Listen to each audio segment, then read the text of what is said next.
Il est comédien, scénariste, auteur dramatique. Il a fait ses débuts à la radio avant de se tourner vers le cinéma et la télévision. On aime particulièrement lui confier les rôles de l'ombre qu'il tient comme personne. Vous l'avez au moins vu dans Le juge est une femme, où il interprète le greffier Lemonnier pendant 12 ans. Il l'a interprété parce que la série continue sans lui ou se termine peut-être, je ne sais pas. Jean Del va nous le dire. Jean Del, bonjour. Bonjour, bonjour.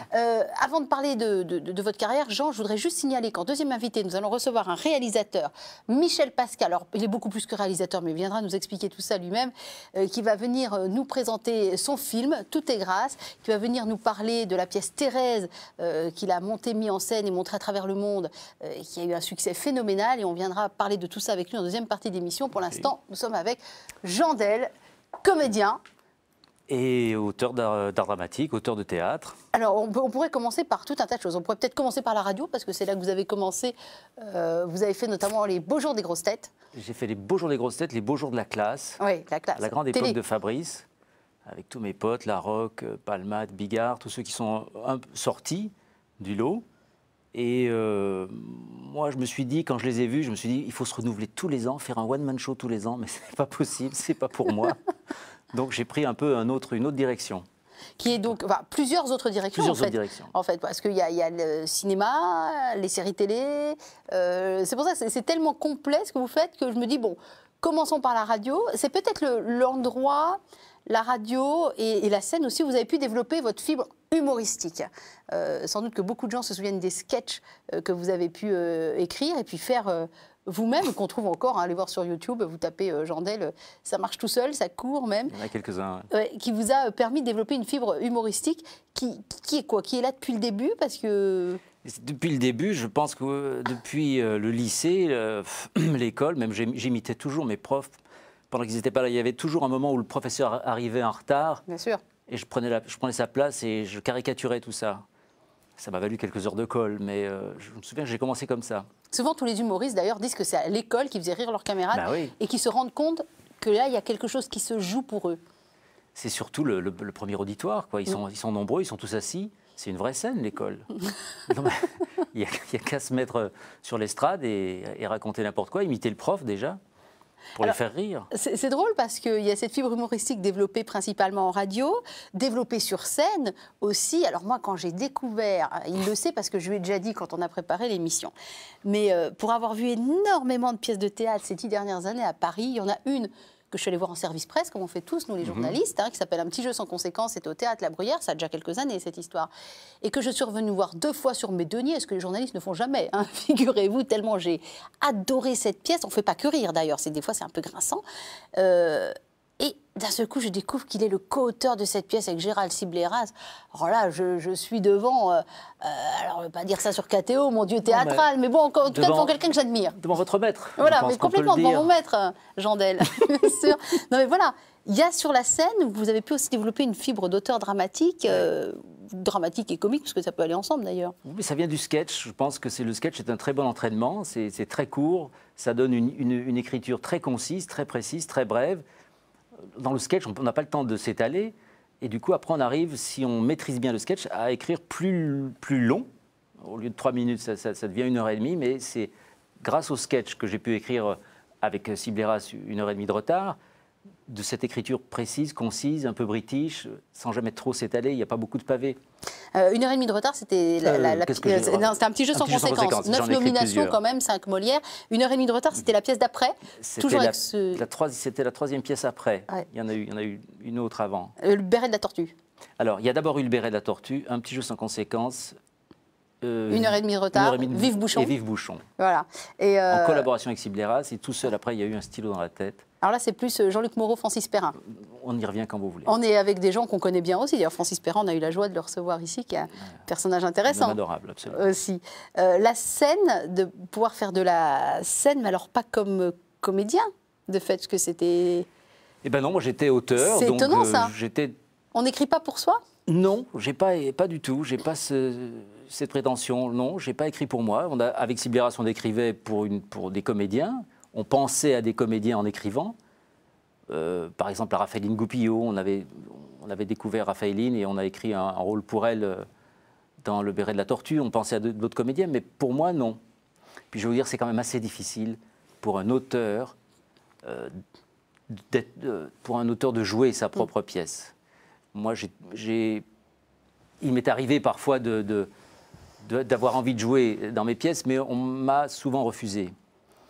Je n'ai pas insisté pour jouer, mais il y a un comédien qui s'est désisté 15 jours avant la première. Je me suis dit, mais je peux le faire. Et on n'a pas voulu de l'auteur sur scène. Le metteur en scène n'a pas voulu.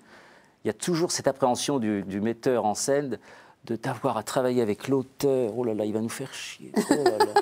Et donc je le ressens, ça. Ouais. On m'a toujours dit, non, on va trouver quelqu'un, tu seras très bien chez toi. Voilà. Et même aux répétitions. Pour venir aux répétitions assister, c'est toujours, faut quémander presque. Quand on est auteur. Ben oui. De peur que l'auteur ait des choses à dire. Quel est le théâtre, vous, Jandel, que vous aimez voir? Un théâtre intelligent, un théâtre rapide, un théâtre avec de l'humour distant, un peu comme celui que je pratique. Et souvent, le boulevard anglais, moi j'aime beaucoup. Ouais, ça fait 2 fois que vous citez les Britanniques, c'est vraiment le théâtre dans lequel, l'écriture, en tout cas le rythme, dans lequel vous vous reconnaissez. Je trouve que c'est tellement intelligent, tellement... Marc, on a Florian Zeller aussi qui se rapproche un peu parfois dans certaines de ses pièces, qui est aussi... La vérité, c'était formidable, par exemple, je me souviens. J'ai pas beaucoup de mémoire, je ne retiens pas beaucoup les choses. Je sais que j'aime des choses quand je les vois, mais pour les retenir, c'est difficile. Donc, vous en citer, c'est un peu dur. Mais j'aime ce genre de théâtre-là. Alors ça, c'est votre vie au théâtre, qui est une vie d'auteur, on a bien compris.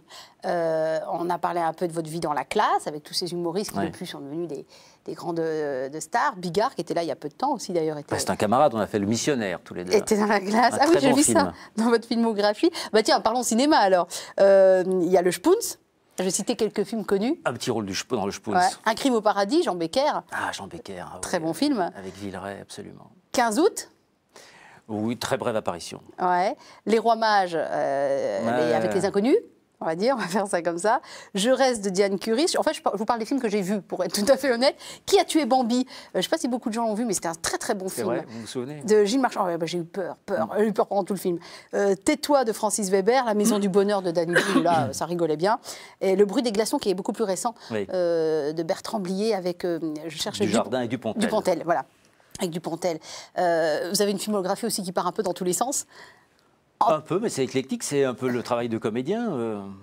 Moi, je fais où on me dit de faire. Hein. C'est dur, le travail de comédien, parce qu'on est obligé de tourner avec Nicole Kidman. Vous vous rendez pas compte, vous qui nous regardez. Non, mais c'est vrai, c'est compliqué quand même, cette vie de comédien, Jandel. C'est exceptionnel, ce métier. C'est-à-dire que du jour au lendemain, on est chez soi. Moi, j'habite à la campagne, et le lendemain, je passais la nuit avec Nicole Kidman et Tim Ross sur un yacht qui coûte une fortune, qui était 1000 fois plus grand que ce studio. Donc, non pas que le studio soit petit, hein, KTO, mais... et c'est exceptionnel ce métier. D'un coup, on rentre dans un autre univers. En 6 heures, on passe de la campagne et on se retrouve à côté de Nicole Kidman.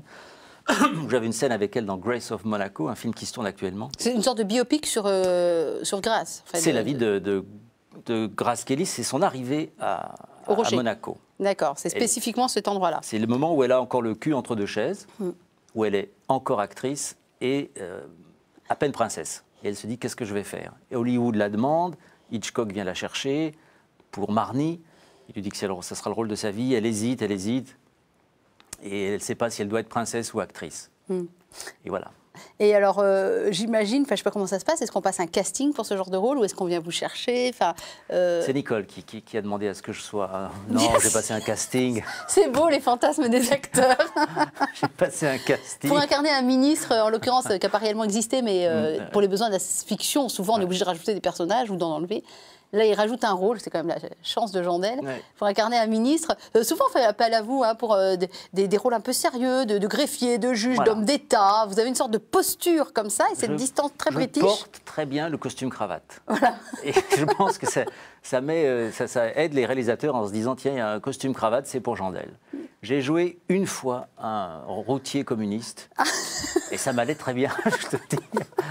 J'étais super à l'aise. Non, mais ce qui est drôle, c'est la dichotomie entre ces rôles qu'on vous confie, en tout cas pour une partie très sérieux, et puis alors l'humour ravageur qui vous habite et qui ne ressort pas forcément dans ces rôles-là, on va dire. Non, je peux pas, je vais avec Nicole, je peux pas faire d'humour avec Nicole. D'accord, elle n'a aucun humour. Si, elle doit certainement en avoir, mais avec une production comme ça... Non, parfois j'en fais sur les séries que je fais, comme Clem, comme Le juge est une femme, Alice Nevers, ou Mes amis. Clem, c'est sur TF1. C'est sur TF1. Voilà. C'est quasiment beaucoup de TF1. Ouais. Mes amis, mes amours, mes emmerdes aussi. Si on peut se permettre de faire un peu d'humour entre les prises et tout ça, mais sur... La saison 2 de Mes amis, mes amours, mes emmerdes, d'ailleurs, est en cours actuellement. Voilà. Absolument. Voilà, je le dis parce que c'est une série que je suis. Bientôt. Donc voilà. Non mais voilà, il y a les rôles qu'on vous confie, ça c'est tout le métier de comédien que de savoir s'adapter à chaque fois, passer de Joséphine Ange Gardien à l'affaire Dominici. Enfin, c'est ce qui fait la richesse de votre métier. Qu'est-ce qui vous plaît le plus et qu'est-ce qui vous plaît le moins, vous, dans ce métier de comédien? Moi, dans ce métier, ce qui me plaît le plus, c'est qu'on peut être demain pilote de ligne ou prêtre dans une paroisse où c'est prendre les habits de quelqu'un d'autre et l'incarner tout de suite. Ça, c'est formidable. C'est-à-dire que moi, je me souviens d'être entré dans une église, dans un petit village, et avoir accédé immédiatement dans une pièce où personne ne va, alors que c'est très compliqué d'avoir les clés et tout ça. Nous, on y est allé directement tourner, et hop, on vous sort de là tout de suite. On se dit, mais on était où? C'est exceptionnel, cet endroit. Comme se retrouver à l'Élysée pour une scène. Je me suis retrouvé à l'Élysée pour tourner une scène, je ne sais plus quel film. Et je me dis, mais c'est quand même, on est privilégié de rentrer immédiatement dans des lieux. Voilà, ce qui me plaît le plus, c'est ça, c'est d'incarner des personnages et de connaître des lieux différents. À chaque fois, vous dites toujours que vous en êtes capable? Quand on vient vous confier un rôle quel qu'il soit, vous ne doutez jamais? Vous Toujours. Dites... Ah oui. Toujours dans le doute. Toujours. Même avec Nicole, je lui ai dit, je l'appelle Nicole maintenant. Bien sûr, appelez-la Nicole, Jean. Je lui ai dit, Nicole, c'est pas trop. Non, parce que c'était une scène où je devais la mépriser, parce que nous sommes des hommes politiques, j'étais avec mes camarades comédiens, et cette femme, qui n'est qu'une actrice d'Hollywood, en 61, n'a pas son mot à dire dans une discussion politique. Et elle s'immisce dans cette discussion politique. Et je lui disais, mais tu n'es quoi? Tu es, on s'en fout de ton avis, en gros, hein, je résume la scène. Et entre deux prises, je lui dis, mais c'est pas trop, parce que je ne vous méprise pas du tout. Hein, non, you're doing very well. Je suis toujours dans le doute. Je l'ai même dit au réalisateur, je l'ai demandé au réalisateur avant, je lui ai dit, mais tu es sûr que c'est pas trop? Je la méprise vraiment? Non, vas-y. Est-ce que le doute n'est pas l'état permanent du comédien? Permanent. Est-ce qu'un comédien sûr de lui, ça existe? Ou est-ce que c'est un comédien qui n'est pas en danger finalement? J'en sais rien, Nicole, elle avait pas l'air dans le doute. Hein. Elle merdait juste un peu avec une cigarette qu'elle devait allumer avec des gants, elle n'y arrivait pas, mais c'est normal. Non, moi je suis toujours dans le questionnement. Ah, toujours. Est-ce que je vais y arriver? J'ai confiance je connais mon métier, mais je me dis, et si je bafouille? Et si je perds mon texte? C'est un peu l'angoisse du comédien. Alors, il y a une question à laquelle vous n'avez pas répondu. Je vous ai demandé ce que vous aimiez le plus. Vous nous l'avez dit. Qu'est-ce qui est le moins agréable? Parce que pour nous, c'est un métier de fantasme, pour nous tous. Ouais. On a tendance à voir que les bons côtés. Qu'est-ce qui vraiment vous dérange, vous aimez le moins ou ne vous convient pas et vous déplaît, quoi? C'est l'intermittence, c'est l'attente. L'attente. De dépendre du désir, des directeurs de casting, des réals. C'est paradoxal parce qu'on a une grande liberté, ça me permet d'être avec ma famille longtemps, parce que parfois il y a des plages d'attente de 6 à 8 mois entre des rôles, c'est très long. Mais vous, attendez, Jandel, vous avez quand même une série qui dure 12 ans. Où vous oui, mais c'est quoi? C'est 13 jours. Comme Le juge est une femme. Bah oui, mais c'est récurrent, on vous retrouve, vous savez que vous revenez, Clem, vous savez que vous revenez, Mes amis, mes amours, mes emmerdes. Je reviens. Je travaille 10 jours par an sur Clem. Ah oui, on ne se rend pas compte. On ne se rend pas compte. Bah, bien sûr que non. 10 jours par an, d'abord, ça ne suffit pas pour vivre une année. Bien sûr. Ensuite, si c'est que cette série, c'est 10 jours par an, qu'est-ce qu'il faut faire les 11 autres mois, quasiment. Il faut bien trouver quelque chose. Et ça, l'intermittence, c'est pas facile à vivre. Surtout quand on atteint un certain âge, qui est le mien, et où les choses devraient venir. Quand on a 50 ans, les choses devraient commencer un peu à venir à vous. On s'estime assez... avoir une place dans le métier où les choses reviennent. Et ça vient, c'est pas que ça vient pas, c'est qu'il faut encore aller les chercher. Je suis encore demandeur et pas demandé. C'est un luxe d'être demandé. Moi, je suis encore demandeur. Mais ça concerne que quelques rares personnes, le fait d'être demandé oui, et de ne pas avoir à chercher, de trier non, pas ce scénar-là, non, pas celui-là. Oui, mais quel luxe! Ah bah quel luxe, bien sûr. Ça, j'aimerais bien... Enfin, je vous dis ça, je pense qu'on a la place qu'on mérite. Je pense que... Pourquoi vous dites ça? Ça veut dire que vous n'avez pas mérité cette place d'être demandé, vous ne l'avez pas assez voulu, assez cherché, vous n'êtes pas allé au combat? Oui, je pense que j'aime beaucoup ma liberté, finalement. Je me demande si si j'avais les épaules pour tenir sur la longueur autant que ça. Bah, peut-être que vous n'avez pas voulu faire de compromission, parce qu'il y en a qui font beaucoup de compromis pour pouvoir arriver là où ils veulent arriver, à un certain niveau de notoriété, qui arrive sans doute, hein, mais qu'on fait des sacrifices énormes, dont ils paieront peut-être le prix toute leur vie. Peut-être. Moi, non, je ne me souviens pas avoir fait de sacrifice, non. J'ai toujours privilégié ma vie de famille, mon épouse, ma fille. Quand vous étiez tout petit, vous rêviez de quoi? Je rêvais d'être pompier comme mon père. D'accord. Papa était pompier. Papa était pompier, oui. Et maman, assistante sociale. Ma mère était assistante sociale, était chef infirmière à ses débuts, mais assistante sociale après. Et mon père pompier, j'avais un père très viril, moi, avec un cuir, un casque qui brillait, un camion rouge, un mât de descente pour descendre de la caserne. Tout ça se passait où? À Saint-Étienne, dans la Loire. Voilà. Et qu'est-ce qui a fait finalement, donc pas une famille vraiment tournée ni vers le théâtre, ni vers le sketch, ni vers... Eh bien, si, un peu quand même. C'est ma mère qui m'a dit « Et si tu devenais comédien un jour ?» Alors que je glandais à la fac. Elle a quand même eu le nez fin. Il y a des gens qui ont le flair pour nous. Ah quoi. ouais. Et ce en quoi je lui suis reconnaissant, parce que c'est devenu ma carrière, mon métier. Mais c'est elle qui m'a dit « Si tu devenais comédien, va t'inscrire au conservatoire. » Et je me suis inscrit au conservatoire de Saint-Étienne, où j'ai obtenu un premier prix de comédie classique, et je suis monté à Paris à 20 ans. La fameuse montée à Paris que tous les acteurs font. Enfin, il y en a qui descendent parce qu'ils viennent du Nord, mais on appelle quand même ça la montée à Paris. Ouais, je suis monté à Paris, et du coup, j'ai pris des cours d'art dramatique. Ils ont payé mes études d'art dramatique. Puis à un moment donné, j'ai travaillé ailleurs, parce que j'étais trop jeune pour jouer les amants, les pères, trop vieux pour jouer les fils. Il a fallu attendre, il faut vieillir dans ce métier. Plus on vieillit, plus on travaille. Et prendre de la maturité. Alors, il y a quelque chose que vous ne nous dites pas, Jandel, mais c'est pas grave, moi je vais le dire. C'est que pour gagner votre vie, payer vos études notamment, à un moment, vous avez été dans des hôtels de luxe pour être, alors pas chauffeur tout de suite, ça c'était dans un deuxième temps. Dans un premier temps, vous étiez bagagiste. Ce qui vous a permis de rencontrer, hôtel de luxe D-Star, finalement... J'en ai rencontré plus comme chauffeur, mais comme bagagiste... tout un tas de personnes connues, quoi. Et surtout de bien gagner ma vie, c'était dans les années 80. Et les années fric, les années frimes. Exactement, exactement. Et qu'est-ce qu'il y avait comme argent dans les palaces? Ah oui. Non, j'ai bien gagné ma vie. Et après, en étant bagagiste, c'est très matériel. Parce que j'ai chargé tous les taxis de Paris, toutes les voitures avec chauffeur. Du coup, j'avais des potes chauffeurs. Et quand j'ai quitté le métier de bagagiste, je suis devenu chauffeur de maître. Donc j'ai conduit les stars et les hommes politiques. Ce qui m'a valu quelques rencontres inattendues. Comme par exemple? Par exemple, un jour, j'ai pris un gars au Ritz. À 8h30, il descend, il loue une voiture avec chauffeur, donc la mienne, j'étais devant le Ritz. Il me dit, on va dans cette petite rue dans le 16e. Il redescend avec Mick Jagger. Mick Jagger dans ma voiture. Il redescend avec lui.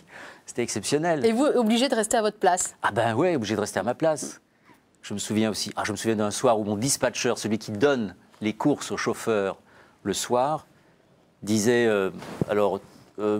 toi, tu vas faire Monsieur Martinez demain, c'est ça. Jandel, Monsieur Hoffman. Oh non, moi je suis crevé, je peux pas. Vraiment, j'étais vraiment fatigué. Il arrivait à 7h, ce Monsieur Hoffman, à 7h du matin. Non, je peux pas. Bon, Louis, tu feras Dustin Hoffman. Non, moi, trop tard. Trop tard. Loupé Dustin Hoffman, et 15 voilà. Jours. Voilà. 15 jours. Grégory Peck, j'ai conduit Grégory Peck. Kirk Douglas. Bon, j'étais comme un chauffeur de taxi, ni plus ni moins, mais un peu plus parce qu'ils étaient au Ritz. J'étais chauffeur au Ritz. Et que je les conduisais souvent sur la longueur.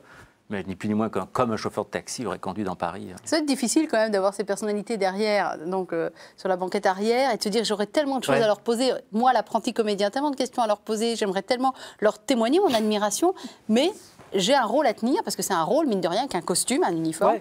Mais je me souviens, Grégory Peck. Il avait eu la gentillesse de me demander ce que je faisais par ça. Et je me souviens dans le rétro, je lui ai dit, mais I am an actor. I am an actor too. Oh, you're an actor. Yes, I am. As soon as I'm back in America, I take care of you. Ah ouais, dès que je rentre aux États-Unis, je m'occupe de vous. J'attends toujours, peut-être qu'il va m'appeler, je ne sais pas. Ça sent mal barré, Grégory Peck, quand même. Hein.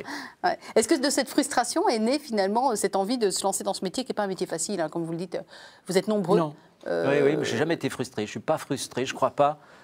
Je ne suis pas du tout frustré. Je n'étais pas frustré à l'époque.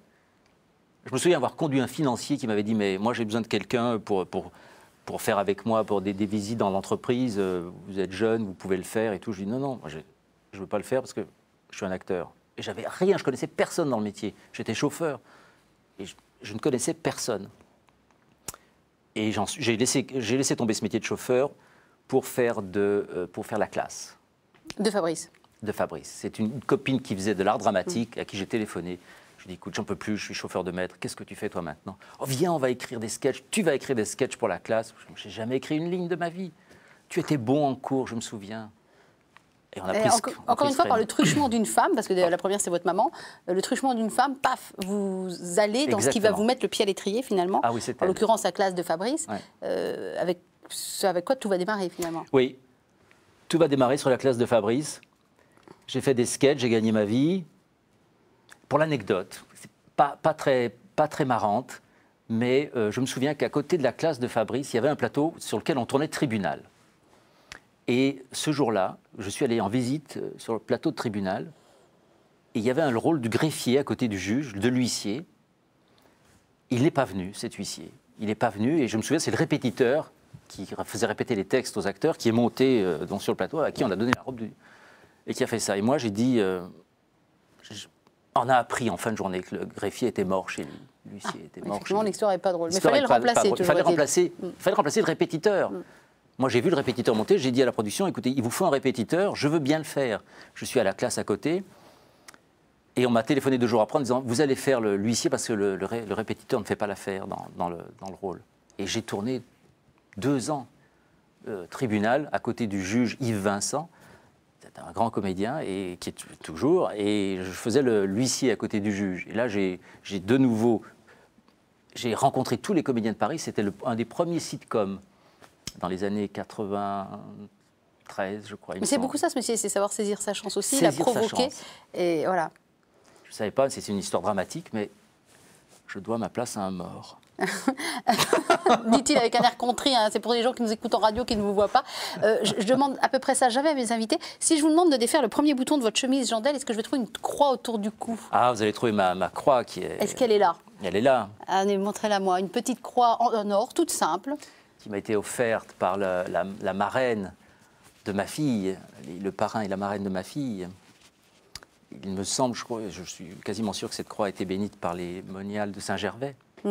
À Paris. Et ce sont 2 personnes qui comptent beaucoup pour moi, dans mon entourage, et pour ma fille aussi, qui sont ses référents au niveau religieux, car ils en savent beaucoup plus que moi sur la religion, sur la foi. Vous avez été élevé, vous, dans la religion catholique, ou c'est venu plus tard? J'ai été baptisé. Ma mère est d'origine espagnole, donc d'une famille catholique, fervente, espagnole, vraiment. Ouais. Elle nous a transmis le catéchisme, nous y allions avec mon frère. Et cette première approche de l'Église est venue comme ça. Ensuite, il y a eu cette nouvelle greffe de foi par les parrains et les parrains de ma fille, Maude. Donc c'est ce couple que j'ai connu chez des amis qui... J'aurais demandé, mais enfin, comment ça se fait? D'où vous vient qu'est-ce que c'est? De cette joie de vivre, je les ai reconnus, je me suis dit, il y a quelque chose, ils sont habités, ça... Et c'est un type d'une simplicité extraordinaire, et sa femme aussi. Ils m'ont expliqué, et ce sont des gens qui sont très engagés dans l'Église, qui font partie de groupes de prière, qui ont une vraie... Lui, il a fait des études de théologie. Enfin bref, moi j'en parlerai pendant des heures de mes amis. Et ce sont eux qui vous ont quelque part, qui ont renouvelé votre manière de voir votre foi, de vivre votre foi, et qui vous ont remis dans le bain. Enfin, je ne sais pas comment dire ça autrement. C'est en les suivant, c'est en les écoutant, c'est en leur posant des questions, c'est en les voyant faire, c'est en voyant leur expérience et surtout leur façon de vivre, leur bien-être, leur clarté d'esprit, leur réflexion intérieure. C'est attirant, hein? C'est très attirant. On se dit, mais il y a quelque chose. Comment ça se fait que vous soyez dans cet état-là? Qui vous habite? La même chose que toi, mon vieux Dieu. Mais d'une manière peut-être différente et plus décomplexée et plus... Oui, seulement... Plus vécue. Si vous voulez, ils ont ouvert la porte. Moi, j'ai tendance à me dire, mais arrête de frapper, ou qu'est-ce que c'est? Eux, ils sont vraiment beaucoup plus avancés dans l'intériorité. C'est pas facile de... Porter une croix autour du cou, quand même, c'est un engagement, parce que les gens viennent à vous poser des questions, que ces gens s'appellent Nicole Kidman ou que sais-je, ou Fabrice de la classe.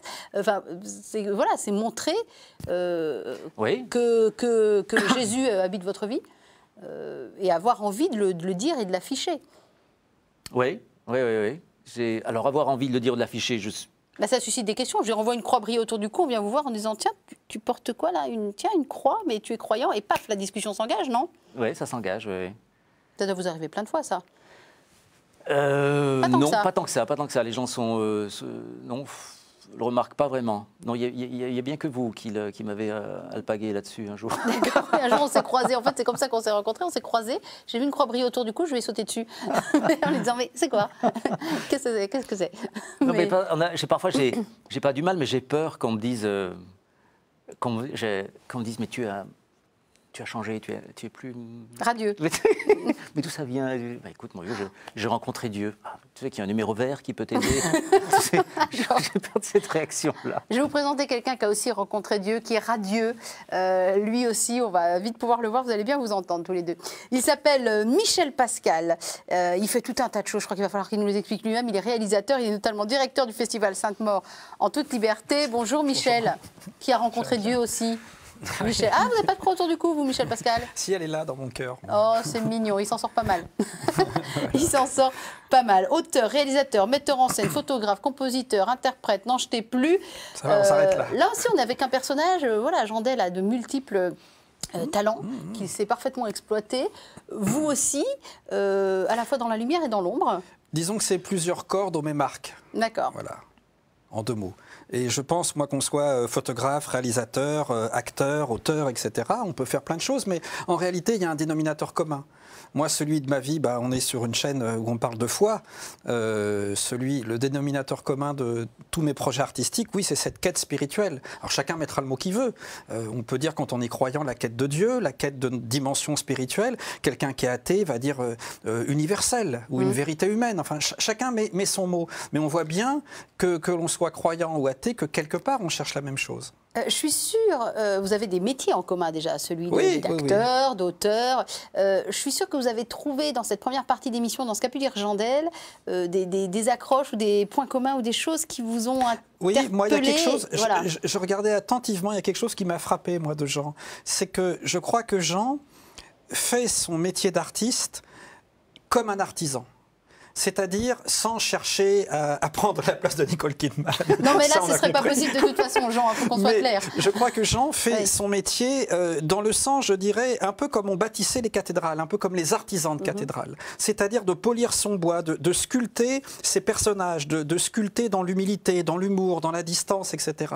Et moi, ça m'a frappé en regardant le travail de Jean. Si ça, c'est pas un hommage, Jean, je ne sais pas ce que c'est. Hein. Il n'a pas tort, il n'a pas tort. Oui. Et c'est comme ça qu'on dure. C'est comme ça qu'on dure. Plutôt que d'être chef d'équipe ou moi je ferai mon truc à moi, je le fais bien, et je le pose et si ça plaît tant mieux, si ça plaît pas tant pis, j'en ferai un autre à un autre moment. Je vais vous poser une question complètement bizarre à tous les deux, mais c'est lui qui m'a donné l'idée. Hein. Non. Mais si vous étiez une partie d'une église ou d'une cathédrale, vous seriez quelle partie? Voilà. C'est intéressant. Il y a de tout, hein. Ah merci, il a dit que ma question était intéressante. Ah oui, parce que j'aime tellement les églises comme... Moi, je répondrais une rosace. Parce que je pense que, justement, à travers la chair, à travers la matière, à travers le métier d'acteur, à travers le métier de réalisateur, il y a quelque chose de plus grand que nous. Alors, en foi, on va parler de Dieu. Hein, Dieu, la question, c'est qu'est-ce qu'on met derrière le mot Dieu? Le mot Dieu vient du latin deus ou du grec dies, qui veut dire la lumière. Les physiciens, d'ailleurs, parlent de lumière, c'est-à-dire le flux qui informe les atomes, la lumière qui relie les atomes. On est assis sur ce coussin-là avec Jean, avec vous, etc.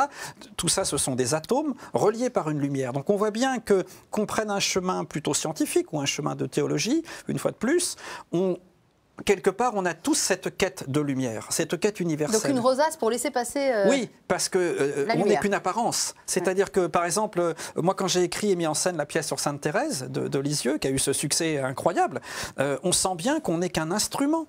On sent bien qu'on n'est qu'une rosace, c'est-à-dire que du verre, une matière, traversée par la lumière, mais c'est cette lumière qui nous traverse qui va toucher les spectateurs. Parce que j'aime bien, je ne sais plus quel grand auteur a dit ça, et beaucoup mieux que je ne vais le dire, il faudra répondre à la question après, Jean, quand même, hein. Disait, une église, quand on la regarde, pour l'extérieur, c'est pas toujours très propre, notamment un vitrail de l'extérieur, ça rend pas. Mais une fois qu'on est à l'intérieur et que le soleil traverse ce vitrail, c'est d'une beauté, c'est ce que Dieu fait avec nous, on est tous des vitraux, et Et voilà, et si on laisse Dieu nous traverser de sa lumière, on est merveilleux, on brille de mille feux et de toutes nos couleurs. Une église, c'est une caméra endoscopique qu'on entre dans notre âme. Alors, quelle partie de l'église vous seriez, Jean? Le vitrail, c'est pris, hein? C'est pris le vitrail, moi je serais un bénitier. Ah, c'est joli ça. Pourquoi un bénitier? Parce que j'adore l'eau. Je ne peux pas me passer une journée sans aller dans une piscine ou prendre un bain. Je trouve toutes mes idées dans l'eau. J'aime l'eau.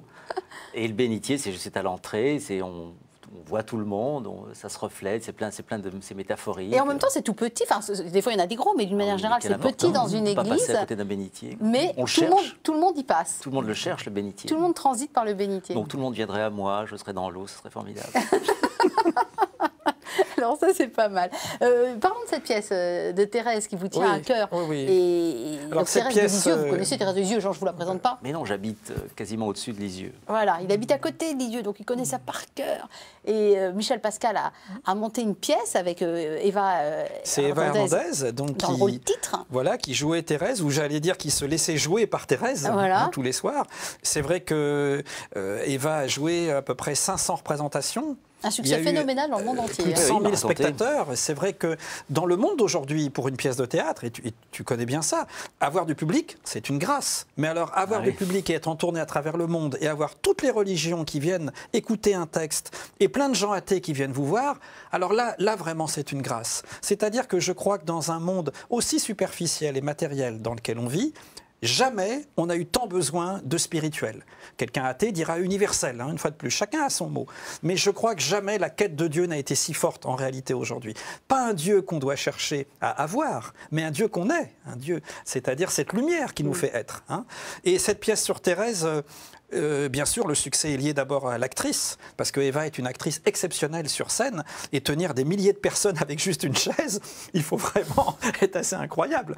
Et puis à travers Eva, à travers ce texte, à travers cette mise en scène, eh bien c'est Thérèse. Je crois que la petite Thérèse nous touche tous dans notre cœur. Elle attire déjà naturellement à elle, la petite Thérèse qui n'est jamais sortie de son couvent. J'imagine que vous la connaissez bien, Jean. Je vais souvent à la basilique et je regarde sa vie sur toutes les photos et tout ça, elle est assez surprenante. Enfin, c'est ridicule de dire ça, mais elle est désarmante d'amour, de bonté. Ce qui était très réconfortant, c'est de voir justement que dans le monde d'aujourd'hui, eh bien, une pièce avec juste une actrice, une chaise, ça peut toucher des centaines de milliers de personnes. Alors ça, c'est formidable. Est-ce que, je ne sais pas auquel poser la question, peut-être à vous, Jean, est-ce qu'il y a un personnage religieux comme ça, soit un grand saint, soit que sais-je, qu'éventuellement vous pourriez envisager d'interpréter, alors j'allais dire peu importe ce soit à la télé, au cinéma ou à la scène, mais est-ce qu'il y a un personnage comme ça qui vous intéresserait assez? Ou alors est-ce que vous, Michel, vous verriez Jean dans un rôle comme ça de religieux? Jean-Del, vous êtes intéressé vous par un grand saint spécifiquement ou un petit saint d'ailleurs? Ou un petit saint, non. Si ça existe les petits saints, moi. Non, c'est une bonne question, mais... J'aime bien quand il dit c'est une bonne question, ça fait 2 fois qu'il le dit. Je ne connais pas grand-chose, mais je crois que la relation Thérèse d'Avila et Saint Jean de la Croix est assez intéressante. Je ne sais pas si ça a été beaucoup traité, mais... Nicole Kidman ne jouera jamais Thérèse d'Avila. C'est pas la peine d'essayer, Jean-Del. Jean de la Croix, ça peut le faire pour vous, mais... Si je me penchais un peu sur la vie de Saint Jean de la Croix, il me semble que j'aimerais assez le rencontrer davantage. Et ce serait l'occasion d'ailleurs de travailler sur ses textes, sur sa spiritualité, sur... Voilà, Ah, mais ça se travaille, ça. Ça se travaille, pourquoi pas. Michel, une pièce sur Saint-Jean de la Croix pour demain. Michel, Saint-Jean de la Croix, vous... Théillard de Chardin. Théillard de Chardin, pourquoi pas. J'allais dire Théillard de Chardin pour Jean. Qui est encore très très méconnu finalement, dont on a encore à peu près tout à découvrir. Il y en a qui sont des spécialistes, mais... Là, après Thérèse, moi, j'écris et je mets en scène une pièce sur Marie de Nazareth. Nicole Kidman ne fera pas non plus. Non plus. Non. Nicole va pas le faire, mais Gabriella Wright a donné son accord pour le faire. Gabriella qui joue la reine de France dans Les Tudors, qui est cette actrice franco-américaine qui vit à Los Angeles et qui tourne beaucoup, etc. Et c'est vrai que, pareil, une pièce à une actrice à partir d'octobre prochain au théâtre à Paris et en tournée à travers le monde. Et je pense que Marie, alors là, dans le monde d'aujourd'hui, a fortiori avec tous les événements qui se passent en Israël, etc., s'il y a bien une personne dans la chrétienté et au-delà de la chrétienté. Moi, c'est ça qui m'intéresse. C'est-à-dire, j'ai toujours en tête cette phrase que m'a dit l'autre jour Monseigneur de Dinchin, évêque auxiliaire de Paris. Il me disait, tu vois, des spectacles chrétiens, il en existe, mais qui touchent les non-chrétiens, ça, c'est plus rare. Voilà. Et moi, c'est tout l'enjeu de ce travail que j'essaie de faire. Mais vous vous intéressez qu'aux femmes dans l'Église, ou est-ce qu'éventuellement, vous pourriez un jour nous proposer la vie au hasard, hein, d'un Jean de la Croix. Ah, j'adorerais, j'adorerais.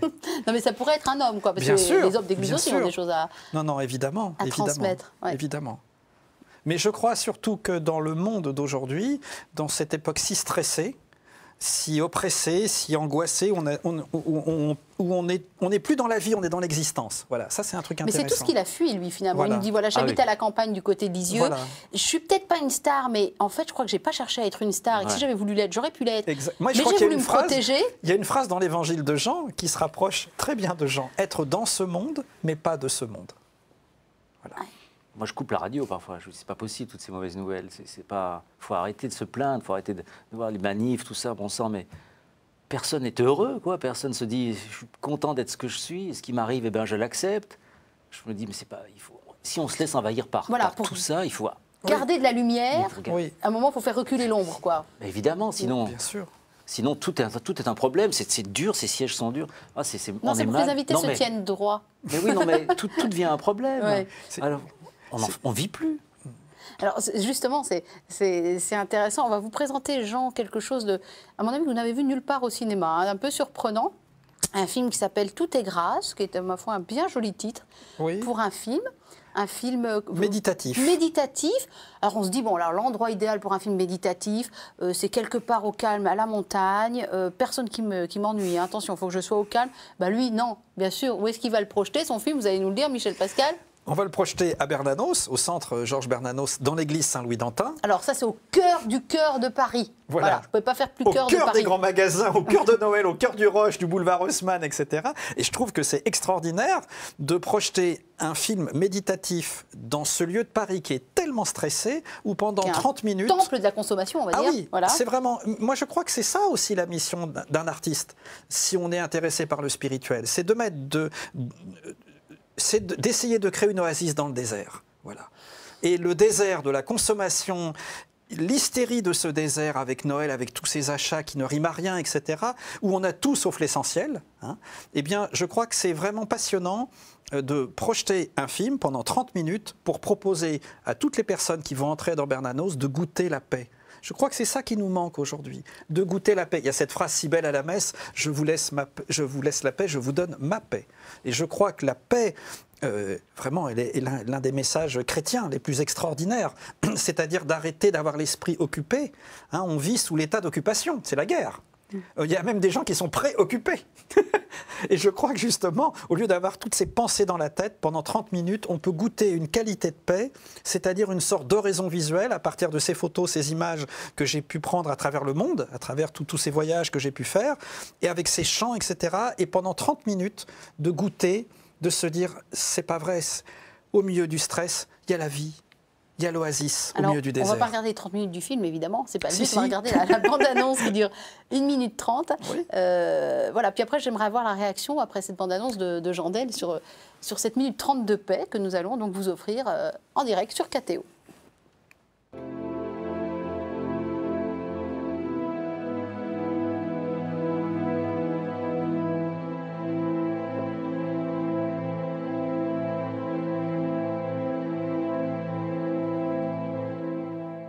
Tout existe par lui, rien sans lui.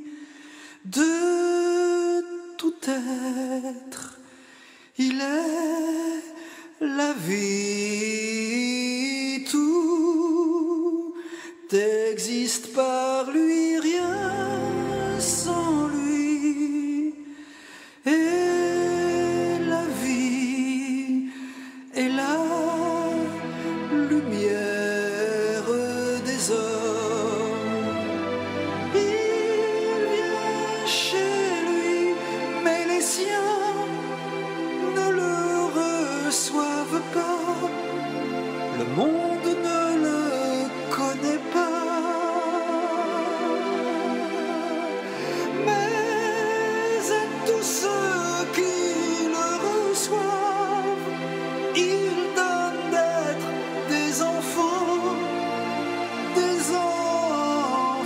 de Dieu.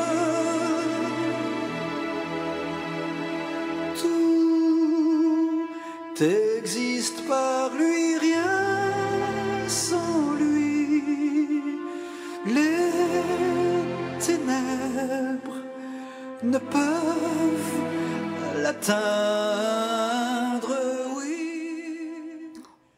totalement envoûtant. Finalement, on ferait bien les 30 minutes d'un coup. Alors, je m'excuse auprès de ceux qui nous écoutent via la radio parce qu'ils n'ont pas vu les magnifiques images, mais vous avez bien compris que c'est au centre Bernanos, pour ceux qui sont parisiens, qui pourront le voir. Alors, Jean, il est muet, là.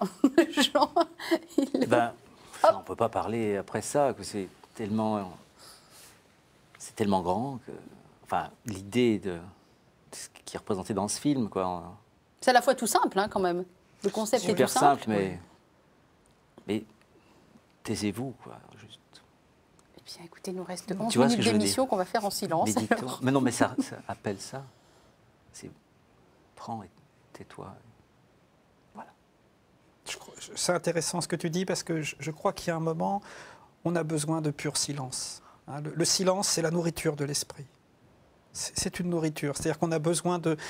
c'est ton chemin à la campagne, c'est ce chemin, on parlait de gens avec ce travail artisanal, c'est-à-dire cette manière de polir comme un artisan dans la paix tes personnages, sans être dans... J'ai rarement vu Jean dans les rubriques People, enfin ça va peut-être pas tarder, mais là je ne l'ai pas vu pour l'instant. Il a su se protéger de ça. C'est vrai, oui. Je crois que le travail d'un acteur, aujourd'hui pour durer, parce que c'est quand même ça qui compte, c'est une carrière. Des météorites, on en voit toute la journée, mais des acteurs qui durent, etc., je pense qu'il y a forcément un travail intérieur, c'est-à-dire une distance. Ne pas, on est sous la lumière, mais on a conscience que tout ça n'est rien, en fin de compte. Et tu parlais de ta vie de famille, tu parles de la campagne, tu parles de tout ça. Je crois que c'est aussi ça qui fait la qualité d'un acteur, et le public ne s'y trompe pas. Quand les gens te retrouvent régulièrement dans les séries, je pense que quelque part, au-delà de l'image qu'il y a à la télé, on veut goûter une qualité de paix, de conscience qui te traverse quand tu joues les rôles. Moi, de présence. De présence, oui, je crois que c'est très important. Et je crois que dans le monde d'aujourd'hui, tu dis se taire, oui, je crois qu'au cœur du rush, des magasins, tout ça, c'est formidable à l'église Saint-Louis-d'Antin, donc d'entrer dans ce lieu qui est l'espace Georges Bernanos, qui est un très beau lieu. Hein, c'est un très très beau théâtre d'à peu près 150 places, où avec le son Dolby Stereo pendant une demi-heure avec les images sur l'écran à perte de vue, on peut d'un seul coup goûter une qualité de paix. Alors lui qui est au fin fond de sa Normandie et moi qui suis au fin fond de ma Bourgogne, si on veut voir le film, est-ce qu'il sera sur Internet après les périodes de fête? Oui, on va être amené à le diffuser sur le net, voilà. Mais là, je trouve que c'est beau d'être dans un cinéma et de pouvoir goûter sur un grand écran les images et le son. Parce qu'en prime time sur TF1, lui il est habitué de TF1, mais je pense que ça ne va pas le faire. Ah ben j'espère. Ils prendront pas. Ça serait terrible. Ils prendront. Lui aussi habitué de TF1, mais plus côté documentaire. Voilà. La paix, on peut aussi la trouver à 4000 mètres d'altitude, parce qu'il aime les défis. Il dit, tiens, si j'allais tourner avec Virginie Ledoyen à 4000 mètres d'altitude. Hein, il y en a, ils se fixent des défis. Moi, c'est Nicole Kidman à Monaco. Lui, c'est Virginie Ledoyen à 4000 mètres d'altitude sur l'Himalaya. J'ai un projet de film. Elle est très spirituelle, cette fille. Elle avait fait un documentaire, d'ailleurs, sur les... Qu'est-ce que c'était? Sur les séminaristes parisiens, il y a quelques 2 ans, 3 ans. Tout à fait. J'ai écrit un film, moi, depuis 3 ans, qu'on tourne à 4000 mètres d'altitude. J'ai toujours eu en tête Virginie Ledoyen pour jouer le personnage principal. Et je trouve que Virginie, alors là, on parle de durée dans les carrières, etc. Moi, je trouve que Virginie Ledoyen est l'une des actrices les plus exceptionnelles par sa constance. Hein, la difficulté, on peut tous avoir des carrières, mais ce qui compte, c'est de durer. Et Virginie a réussi à avoir une constance dans ses choix, dans sa manière de jouer. Et je pense que, oui, tourner un film à 4000 mètres, on tourne dans la chaîne de l'Himalaya. Alors, pour des raisons techniques, c'est très dur, c'est très fatigant physiquement. Ça sortira en 2014 au cinéma. Et c'est vraiment extraordinaire de tourner comme ça en pleine montagne, de goûter la paix. Hein. C'est un film qui s'appelle Rien, sauf l'essentiel. Dans un monde où on a tout, sauf l'essentiel. Voilà. Ça, vous avez le goût des titres, hein, quand même. Tout est grâce. C'est le travail d'un auteur, hein, tu sais bien. Ah, le titre. Rien, sauf l'essentiel. Oui. Ouais. On tourne aussi avec des lépreux, c'est-à-dire que moi je mélange vrais acteurs et des personnes qui ne sont pas acteurs. On tourne avec des lépreux et moi j'ai jamais vu autant de lumière, on pourrait dire divine, autant le Christ, hein, on pourrait dire ici sur une chaîne comme la vôtre, que chez des lépreux, c'est-à-dire des gens abîmés de partout, qui sont rongés par la mort, par la maladie, et qui gardent une lumière qui vaut tous les discours. Où là, quand ils regardent la caméra ou quand ils vous regardent, on se dit, c'est pas possible ce que c'est fort. Alors, il y a la thématique de la lumière qui est très présente dans votre conversation. Ce qui vous relie aussi tous les deux, outre vos métiers qui sont quand même assez similaires, c'est que vous avez tous les deux compris qu'il ne fallait pas être dupe des projecteurs et que la vraie lumière, elle était ailleurs. Ça, c'est quelque chose qu'on entend très bien dans vos 2 discours. Et Jean, je crois qu'il l'a compris très très tôt, en fait. Oui, évidemment, tout ça, c'est des paillettes, ce métier. La vérité, elle est ailleurs. Elle est en l'homme, en chacun de nous, mais... Ouais, mais je ne sais pas si vous avez entendu l'appel du pied que Michel Pascal vous a fait. J'ai pas l'impression, donc je vais me permettre de le répéter. À un moment, il a dit un truc, genre Michel Pascal, genre ouais, donc moi je fais du pied à Jandel là pour qu'ils comprennent. Ouais, quand on est catho, qu'on croit en Jésus, on a quand même le devoir. D'accord, j'arrête de lui taper sur le pied. Non, on a quand même le devoir de témoigner de sa foi à travers son art. Non, c'est pas ça. Non, c'est pas ça. Moi d'abord, je crois que chacun a son chemin. Et pour une personne, c'est très bien d'avoir le chemin dans le Christ. Pour une autre, ça peut être un chemin ailleurs. Chacun a son chemin. Il n'y a pas un chemin qui est mieux que l'autre. Mais il est vrai que... bon, moi, je porte le nom de Pascal parce que mon arrière-grand-père est un petit bébé trouvé sur les marches d'une église le jour de la Pâque. Alors les prêtres ont recueilli ce petit bébé abandonné, lui ont donné le nom de Pascal. Donc je suis tombé dans le bénitier avant la naissance. Bon. Le bénitier de Jean, qui incarne Jandel. Voilà. Mais je crois surtout que dans un monde, comme tu disais, de mauvaises nouvelles, de toutes ces infos, comme tu disais, Jean, de couper ces infos, je crois que dans un monde de mauvaises nouvelles, on a envie d'entendre une bonne nouvelle.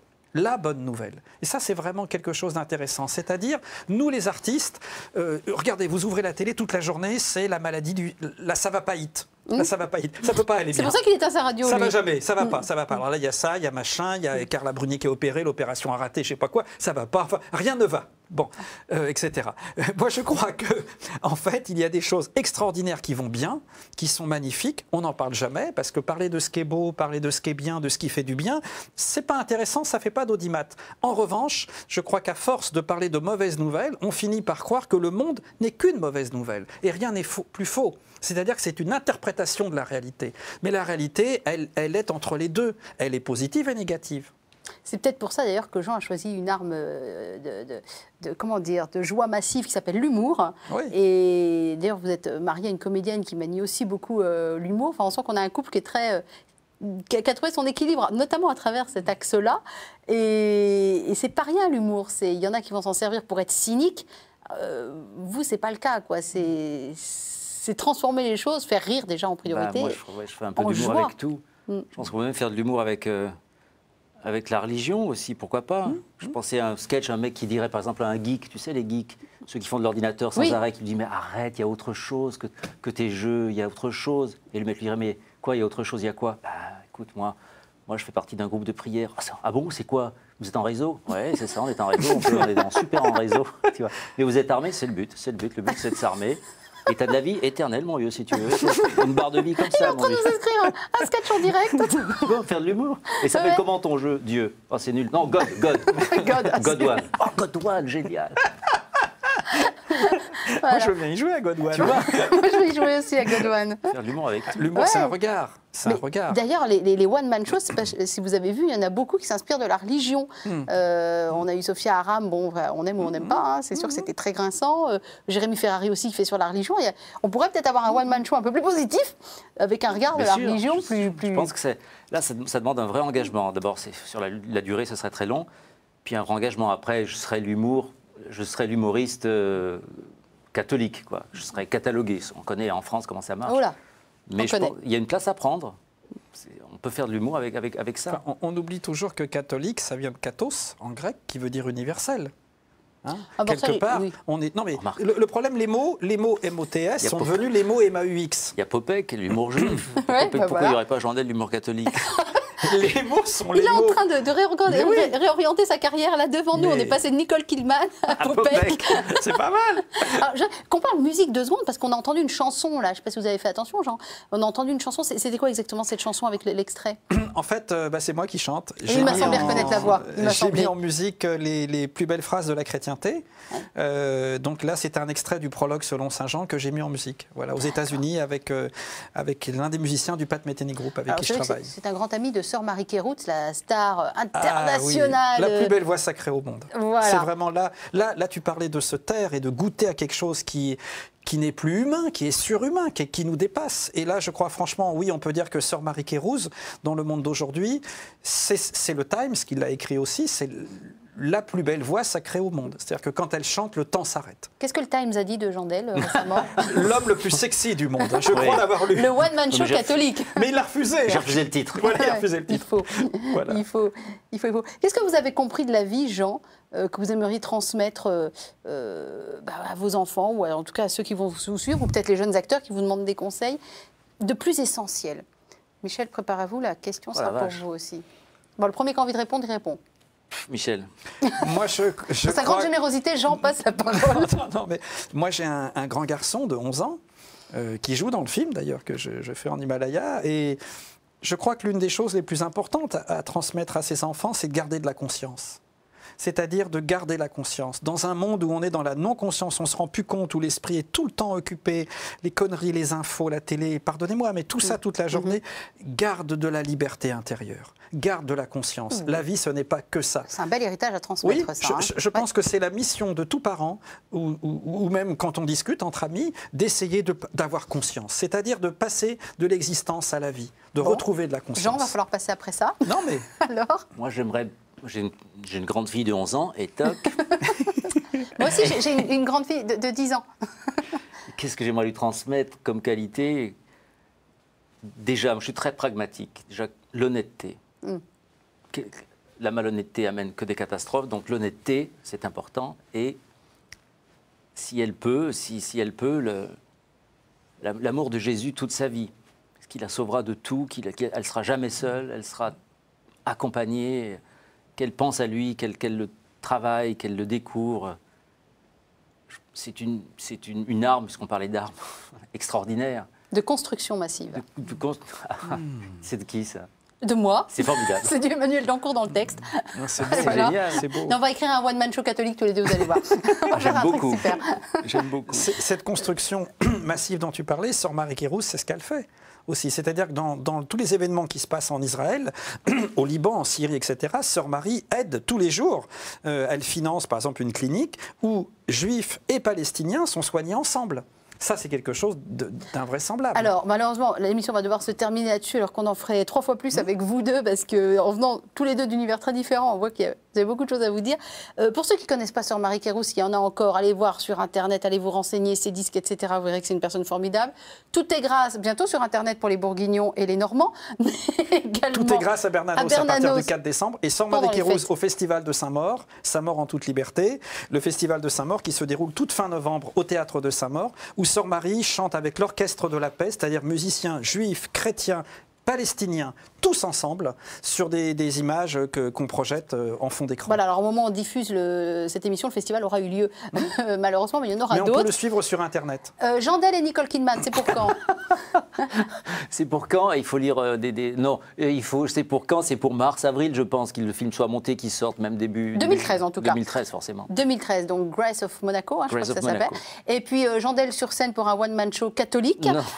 Sans doute 2013, 2014, on vous en reparlera. Je vous remercie beaucoup, messieurs. Emmanuel. Vous avez un programme de vie là maintenant.